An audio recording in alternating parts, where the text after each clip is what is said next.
et du fait que Dieu a donné son Fils il y a 2000 ans pour que vous soyez sauvés. Vous voyez, dans ce monde, il y a beaucoup de choses avec lesquelles on n'est pas très satisfait. Il y a beaucoup de choses, quand on les voit, on est révolté. On a coutume de dire dans ce monde nous dit que plus on a d'argent, plus ça va, plus les choses se passent bien. Mais est-ce que c'est ce que vous pensez vraiment? Est-ce que c'est ce que votre cœur ressent plus profond de vous? Est-ce que vous ressentez qu'avec de l'argent, il n'y aura plus de soucis, vous penserez à des choses qui sont plaisantes?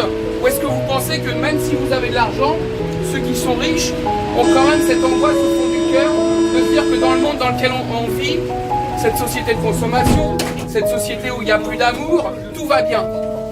Qu'est-ce que vous en pensez véritablement? Qu'est-ce que votre cœur vous dit intérieurement? Parce que votre cœur, il vous parle. Il vous dit qu'il y a quelque chose qui ne va pas. Quand vous voyez qu'on vous ment à la télévision, quand vous voyez qu'on fait passer des vessies pour des lanternes, quand vous voyez que le monde a des valeurs qui sont opposées au bon sens.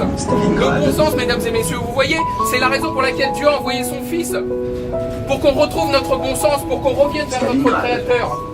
Avec notre cœur. Avec notre cœur. Mais aujourd'hui, vous voyez, ce monde veut nous faire oublier ce que c'est que d'avoir du cœur. Avoir du cœur, d'après la définition de ce monde, c'est faire du marketing, c'est être riche et montrer qu'on donne quelque chose. Mais est-ce que c'est vraiment ça? La Bible nous dit qu'avoir du cœur, c'est quand on n'a rien du tout, donner le peu qu'on a. C'est ça. Et ce monde veut nous faire croire exactement le contraire, l'opposé. Mais vous voyez, le Fils de Dieu, Jésus de Nazareth, est revenu pour nous expliquer ce que c'était d'avoir du cœur. Si vous voulez être sauvés, mesdames et messieurs, et être avec lui, et faites-moi confiance, c'est la personne la plus extraordinaire qu'on ait jamais pu, qui soit jamais pu venu sur cette terre. Alors, mesdames et messieurs, ouvrez votre cœur. Parce que la science, voyez-vous, ne peut pas prouver que Jésus existe. Mais votre cœur, lui, il peut le sentir. Si vous lui donnez juste une seule petite chance de se révéler à vous, ça coûte pas grand-chose, ça coûte pas d'argent, un peu de temps, et surtout une envie profonde de reconnaître votre Créateur. L'envie d'être lié au Christ, son Fils, parce qu'il est écrit que nous sommes sauvés par rapport au Christ, que c'est lui le chemin au Père. Par conséquent, mesdames et messieurs, il n'y a pas besoin d'avoir des grands diplômes, il n'y a pas besoin de faire des études, il n'y a pas besoin, mesdames et messieurs, d'être riche. Non, il faut être humble de cœur, il faut penser avec son cœur et non pas avec son cerveau.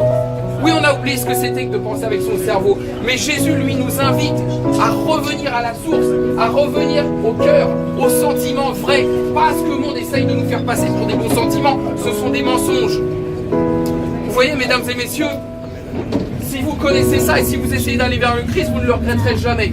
Jamais. Je vous propose cette petite prière, mesdames et messieurs. Seigneur Jésus, je me repens d'avoir agi contre toi.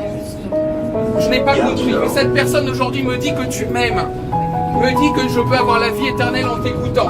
Alors même si votre bon sens vous dit, en vérité, cette personne, je ne sais pas ce qu'elle me raconte, laissez votre cœur discerner. Et dites au Seigneur, Seigneur, révèle-toi s'il te plaît à moi. Si tu te révèles à moi, Seigneur, avec tout mon cœur, tout mon esprit, je te donnerai ma vie. Tous les jours de ma vie, je te bénirai, Seigneur.